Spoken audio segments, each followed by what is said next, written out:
Hello guys, welcome back to my channel. I'm super excited about this video. I will be showing you guys my top 10 favorite books of all time. But before I get into that, I just wanted to show you guys my little library here. I have this one bookshelf that's right next to my bed. And then in my drawer thingy, I have like this little cupboard where I put the rest of my books. So enjoy. I'm so excited for today's video. Today's video is something long awaited.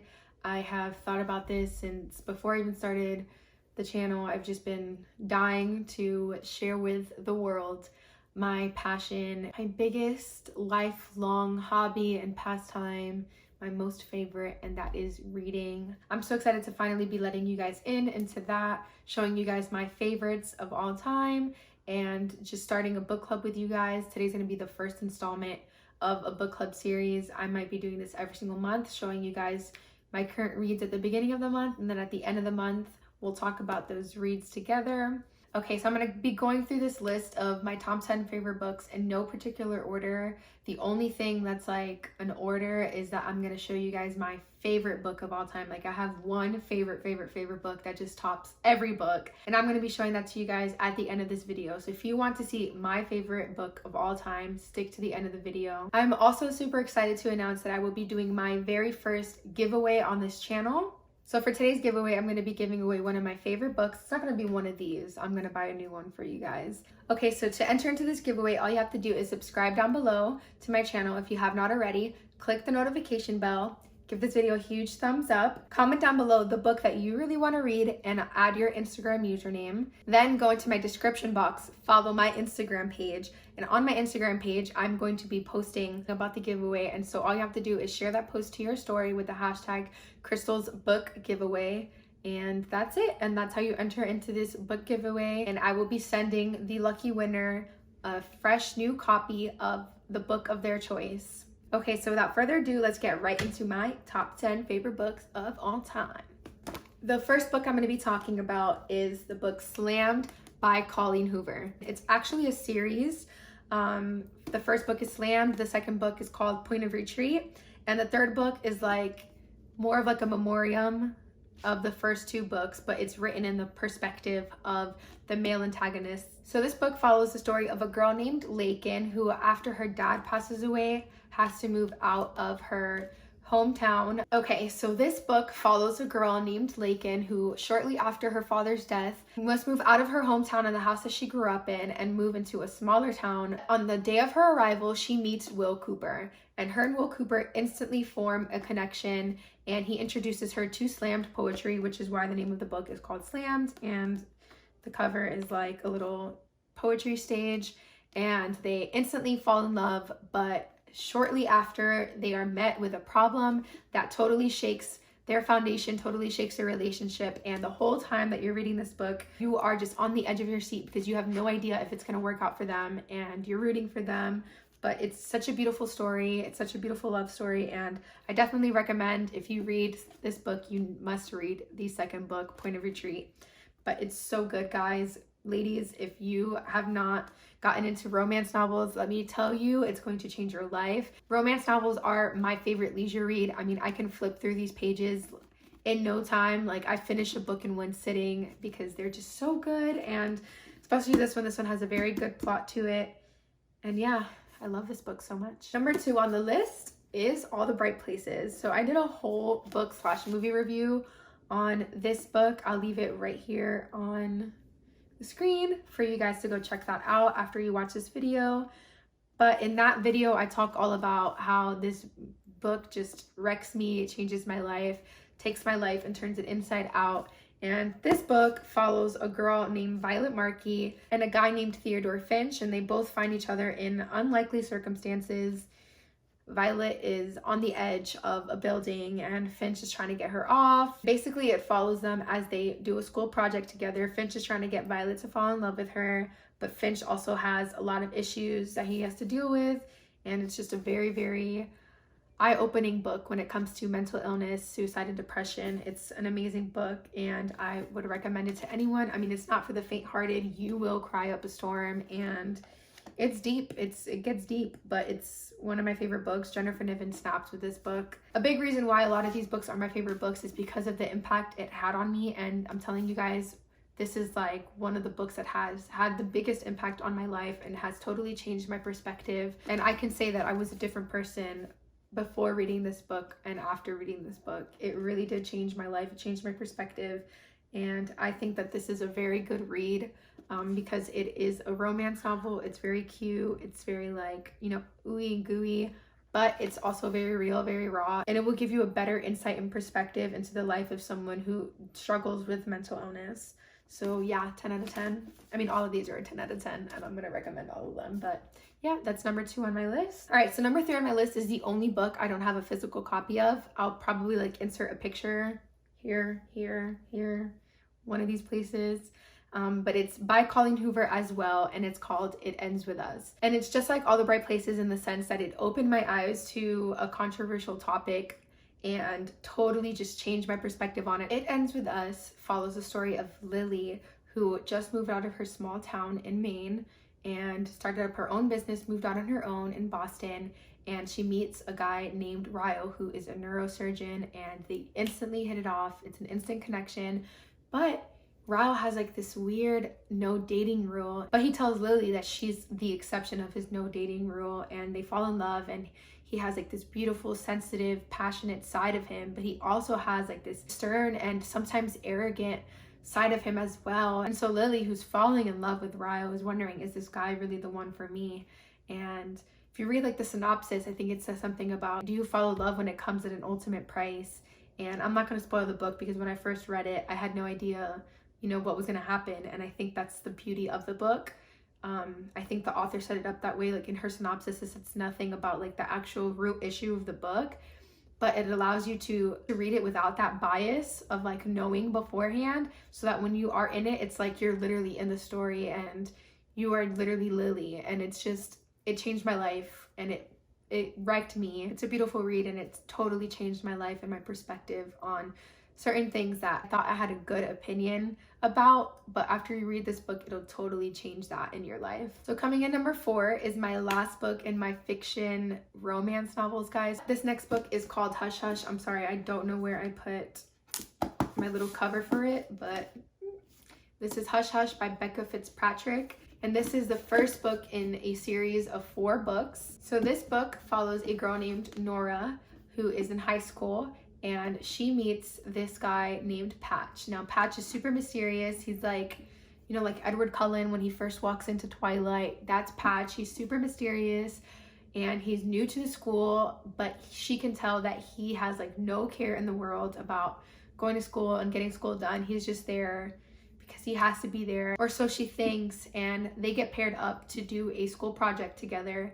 And he's just so mysterious, but he's like luring her in, but at the same time there's just something so off about him. And immediately after she meets Patch, she starts to have like these weird visions and see these weird things, and just a bunch of weird things start to happen in her life. And she's just like, is this Patch? Like, is this Patch, or like what's going on? But eventually he does win her over, and she then finds out that he's a fallen angel. So the series is about fallen angels, and I'm like a huge fan of mythical like things. I love the Vampire Diaries, loved Twilight, fallen angels, I'm all about it. It's really interesting, and the whole series just takes you through a whole new world of angels and fallen angels, and you follow their love story, and it's just so beautiful. Like, you can't just read the first book. I mean, the first book is like the first book, but the whole series just is so good, and the way that it ends the series is so beautiful, and I love this book.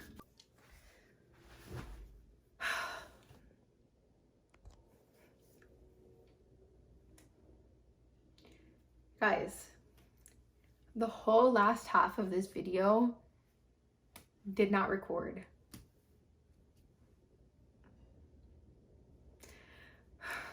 I guess it happens to the best of us, right? But yeah, so these next 5 books are going to be nonfiction. So I know I might have bored people who don't really care for romance novels, but here's some juicy stuff right here, my nonfiction books. So number 5 on my list is The Sacred Search by Gary Thomas. And guys, on the back of this book, it says, don't get married until you read this book. And I 100% stand by that statement. I think that this book, I think that this book is something that you really, really, really, really, really, really should read before you get married. And it's called The Secret Search because it's about finding your partner for life. But the whole book really just challenges you to think about things that you probably would never think about when it comes to picking your life partner. It is a faith-based book, but it's all about relationships. It's all about finding the right person for you and taking into account things that you probably would never take into account when it comes to who you marry. And I think it's important that you read this book so that when you are talking to someone, dating that person, then you can truly filter out if that's somebody that you want to spend the rest of your life with. It is a book that I will recommend to everybody who's talking to someone, everyone who's dating someone. If you want to have a fruitful marriage, and if you want to end up with someone like Gary Thomas says in the beginning, that's going to have you crying tears of joy after 10 years of being married with them instead of tears of misery, be informed on the kind of person that you want to be with and the kind of person that you should be with. I feel like alongside your premarital counseling, like this book is like a premarital counseling book. It keeps God in the center while challenging you to really think outside of the box of who you're going to marry. All right, number 6 on my list is The Battlefield of the Mind by Joyce Meyer. Guys, this is a classic. A classic. This is definitely a book that everybody should have in their library. The reason I love this book so much is because it ties in psychology with faith and Christianity. And I think it's so important that you read this book or a book like it because it helps you to gain control over your mind and to find the freedom and the peace you need with being self-aware, with knowing what's going on in your mind, with knowing the kind of battle that you could be facing. And this book, I'm telling you guys, can break so many chains in your life and in your family line if you allow yourself to be open and willing to hear what this book has to say, and open and willing to change the things that are not healthy and are negative that are happening up in your mind. And the mind is the most powerful thing that we have been given as humans, and we need to take care of it. And we need to know what's going on up there in order to live a fulfilling life. I think so many people can live stuck and a slave to their own mind when they're not self-aware and they don't know how to gain that control back and to have freedom in that area. And so this book is a staple, a must-have in everybody's library. All right, number 7 on my list is The Road Back to You by Ian Morgan Cron and Suzanne Stabile, and it's an Enneagram journey to self-discovery. Okay, guys, if you know me, then you know that I take this book with me everywhere I go. I recently got into Enneagrams, probably like towards the end of last year, and it has totally changed my life. And the author of this book does such a good job in the introduction to show you guys the importance of self-awareness and how ignorance is not bliss when it comes to being self-aware, and how it's so important to know who you are, why you do the things you do, and why you behave the way you behave. So the Enneagram is basically 9 personality types, and these personality types are developed in you because of your upbringing and because of the trauma you've experienced. And this book helps you to see why you do what you do and the behavioral patterns you have and how to become a healthy version of you. I love this book in particular when it comes to Enneagrams because I think it is the most simplest breakdown of Enneagrams. I think it's the easiest one to read. It's just simple. It has everything you need. Like, it doesn't lack any of the essential information, but it simplifies it all and just gives you what you need, you know? It's so good, and I recommend this to everyone. Being self-aware is a passion of mine, and I believe that if people can become more self-aware, then we can stop so much of the hate and negativity and the misery in so many people's lives if we are just self-aware and we learn how to become healthier versions of us. So, love you. I love you. Okay, guys, number 8 on my list is The 4 Agreements. Okay, guys, you know those books that are like woke? Like, oh my God, this book is so woke. That's this book, guys. This book will open your eyes to so many things. It's called The 4 Agreements by Don Miguel Ruiz, and it's a Toltec wisdom book, a practical guide to personal freedom. So it's a book about the wisdom of the Toltecs, and the Toltecs were men and women known for their wisdom and their knowledge in Mexico. And it's based off of a revelation that when we are born and we are raised, that we are domesticated like animals, and we learn what to believe and we learn what to do and how to behave, and everything that we do and everything that we are and everything we believe and think is something that we were taught, something that we learned. And so we are just a compilation of different agreements. So we just have thousands of agreements going on in our head about things that we have decided to cling on to and believe. And a lot of those agreements that we have are negative and have put us in what the author calls a living hell. And so many people are living in their hell because they were taught to agree to all these things that are just so negative and draining. And he believes that if you can make these 4 agreements in your life, then you can be on your path to personal freedom and you can be living in heaven in the midst of a bunch of people living in hell. And so I'm going to go through those 4 agreements with you really quickly. Number 1 is to be impeccable with your word. And the author believes that if you can get this one down, which he believes is the most important one, then all the rest will follow. And basically, this one, being impeccable with your word, I believe is about the power of life and death in the tongue, and how everything we say can either bring life and bring positivity to our life, or it can bring us down and it can lead us to death and living in a hell. And he says it's not only about being impeccable with your word, with how you speak, but out of the abundance of the heart, the mouth speaks. So it's about using the power of your word in the direction of truth and love, and not allowing yourself to be a slave to the negative agreements and the negative things that you and the people around you have spoken over your life, but to take freedom back. And number 2 is something that I love and I really think about all the time because it's something I really need to work on.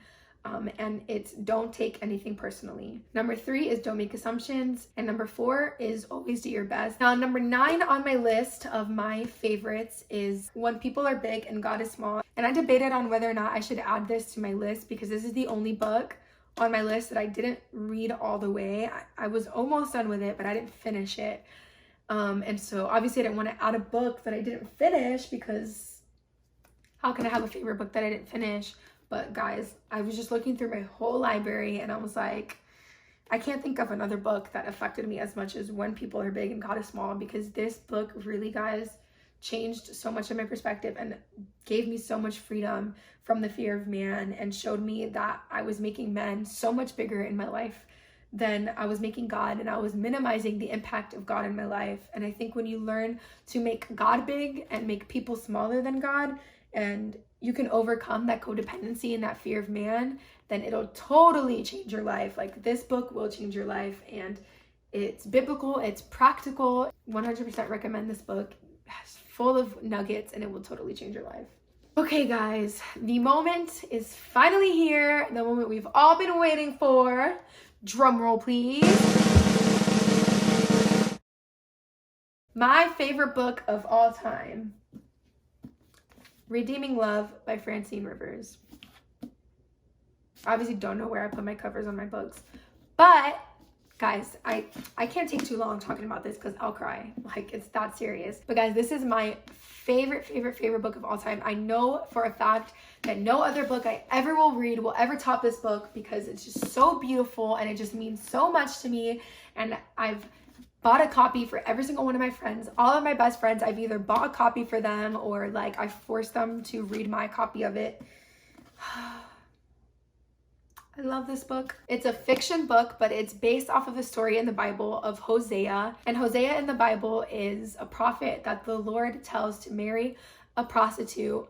And basically God is trying to show the Israelites and to show Hosea that the relationship that God has with the Israelites is like Hosea and Gomer, who is the prostitute, and how even though Hosea loves Gomer so much and he marries her, she continues to be unfaithful to him and go back into her life of prostitution. God is like, that's how the Israelites are with me. And it's just a beautiful story of how God loves us, even though we can be unfaithful to him. And this story is set in the 1800s. It's written in the third person. And when I first heard about that, I was like, I'm not gonna like that book. I already know it, but guys, so good. It's about a man named Michael Hosea, who is named after the prophet in the Bible, Hosea. He's a Christian man and he sees this beautiful woman walking the streets and he's just dumbfounded by her beauty. But then someone tells him that she's a prostitute and he's like, and not only that, but God is like, that's the one.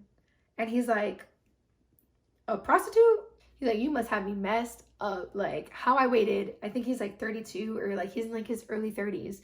And he tells God, he's like, I did not wait all this time, save myself for marriage to marry a prostitute. And God's like, that's the one. That's the one. And so Hosea pursues her and he literally goes into her room, into like her brothel room, like 3 or 4 times just to talk to her and to win her over and to tell her like, you're my wife. And she's just like, I've heard that a million times before. You can leave. And she just has a stone cold heart, and he ends up taking her with him and marrying her, and she just has this like cold heart, and he's loving on her and treating her so beautifully, but she just can't allow herself to be loved by him because of all that she's gone through and all the hurt that she's experienced by so many men in her life. And there's an open dialogue between Hosea and God, and Hosea is just like, God, like, how could you give me someone like this? Like, I'm treating her so well and I just love her so much, but like she's just so cold to me and so harsh. And there's also open dialogue between Angel and God, and Angel just can't seem to believe in God and believe in a God that loves her because of everything that she's gone through. And you know, she keeps going back and forth, and it's a story about Hosea winning the heart of Angel, but really it's a story about God winning the heart of Angel. And it's so beautiful, guys. Like, I know I said like some of these books were beautiful, but like this book is the definition of beautiful. It is my favorite book of all time. I love it so much. It'll make you cry in every single page. I'll cry. All right, guys, so that's my top 10 favorite books of all time. I'm so excited I got to share that with you. And if you have not already, comment down below your favorite book and which book you want to read so you can enter into the giveaway. Before we end this video, though, I do want to start the book club and talk about my current reads and the books that I'm going to read in the month of April. And I think I'm going to do like 3 books a month. And I just really hope like you guys can join me in this little book club thing and maybe read one of these books or all of these books or whatever books you want to read. And then after a month, we can talk about them. All right, guys, so I'm going to show you guys what books I am going to be reading this month. Number 1 on the list is Wisdom from Women in the Bible by John C. Maxwell.